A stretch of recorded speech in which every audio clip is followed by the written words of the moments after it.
నేను చూసిన హరీష్ రావు గారి స్టేట్మెంట్ని, తెలంగాణ ఆత్మగౌరవాన్ని తాకట్టు పెట్టి మొత్తం క్యాబినెట్ అంతా ఢిల్లీకి తీసుకుపోయినరు అని అంటున్నారు. 100% అది వాస్తవం. అయితే విషయం ఏంటంటే అప్పుడు క్యాబినెట్ ఎర్రవల్లికి పోయేది, ఇప్పుడు ఢిల్లీకి పోతుంది, అంతే, పెద్ద తేడా ఏం లేదు.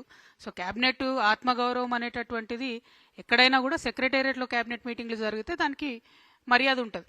అట్లా కాకుండా క్యాబినెట్లో ఉండే మంత్రులు, ప్రజల ద్వారా ఎన్నికైనటువంటి ప్రజాప్రతినిధులు, వాళ్ళందరి ఆత్మగౌరవాన్ని పరిరక్షించే విధంగా రాజకీయ నాయకుల వ్యవహారం ఉంటే బాగుంటుంది అనేటటువంటిది నేను అనుకుంటాను. జకీరన్న,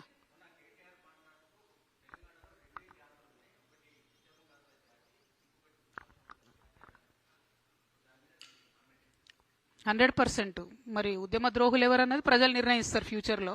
ఎందుకంటే ఉద్యమానికి ద్రోహం చేసేటటువంటి వ్యక్తులందరినీ పక్కన పెట్టుకొని మాట్లాడుతున్నది ఎవరు, ఉద్యమకారులతో పాటు ప్రయాణం చేస్తున్నది ఎవరని ప్రజలు గమనిస్తూనే ఉన్నారు కదా అన్న రోజు. ఆయన కేటగిరైజేషన్ చేస్తే, వారు కేటీఆర్ గారు కేటగిరైజేషన్ చేస్తే కేటగిరైజేషన్ జరగదు కదా. ప్రజలు చేస్తారు కేటగిరైజేషన్ అన్నది.